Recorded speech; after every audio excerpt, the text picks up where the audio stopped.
अमित शाह ने जो कहा था अब वो धीरे धीरे पूरा होने जा रहा है। CANRC के जरिए रोहिंग्या मुसलमानों को बाहर करने की कवायद शुरू हो चुकी है।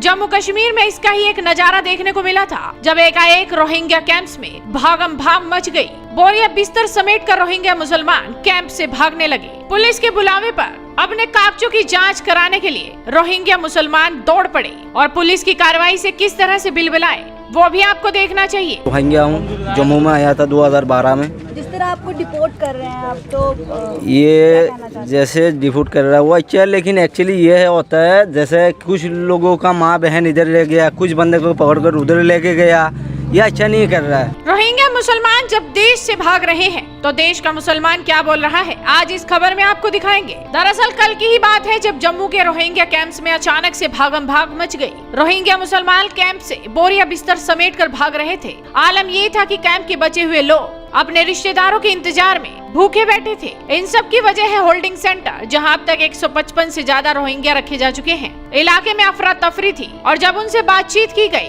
तो रोहिंग्या क्या बोल रहे थे आप खुद ही सुन लीजिए। बस यहाँ पर वहाँ भी हमारे ऊपर बहुत जुल्म हुआ था, अभी भी जुल्म हो रहा है। हम वहाँ वापस कैसे जाएंगे? हम तो यहाँ रहना नहीं चाहता हूँ, हम तो सरकार से मुकाबला नहीं कर सकता।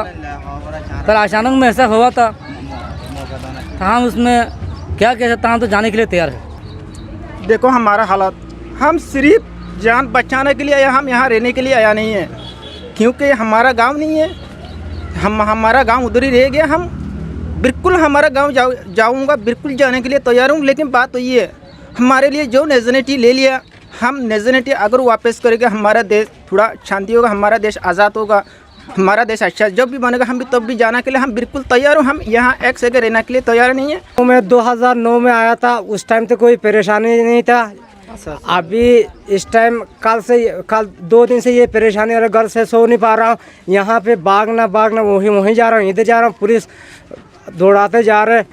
इसी परेशानी में हम वही बोलना चाहता हूँ, परेशानी नहीं होना चाहिए। पहला जैसे ऐसे चलना चाहिए, इस तरफ ऐसा कैसा हुआ। हमें हर बंदे को, हर बुजुर्गों को परेशानी हो रहा है, भाई बहन को परेशानी हो रहा है। ये तस्वीरें मानवीय जरूर हैं, इनके आंखों में आंसू हैं, लेकिन चौंकाने वाला पहलू ये है कि जम्मू कश्मीर में सबसे ज्यादा संख्या में रोहिंग्या मुसलमान बसते हैं और अगर इन्हें बाहर नहीं किया गया तो खतरा देश को जरूर होगा, क्योंकि अमित शाह ने पहले ही साफ कर दिया था कि घुसपैठियों को निकाल बाहर करेंगे।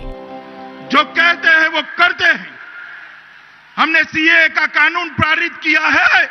मैं आज इस पवित्र भूमि पर वादा कर जाता हूं, जैसे ही ये वैक्सीनेशन का काम समाप्त होता है, जैसे ही कोरोना से मुक्ति मिलती है, आप सभी को नागरिकता देने का काम भारतीय जनता पार्टी की सरकार समाप्त।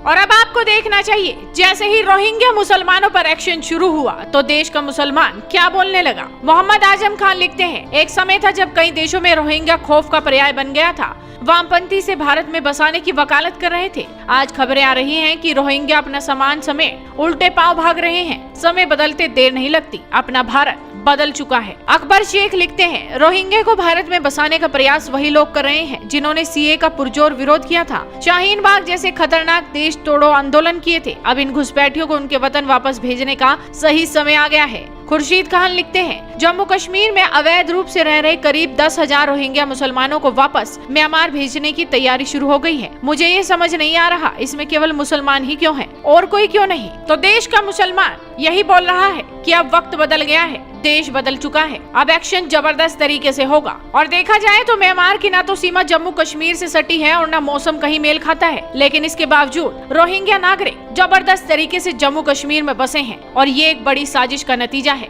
लेकिन अब इस पर एक्शन शुरू हो चुका है।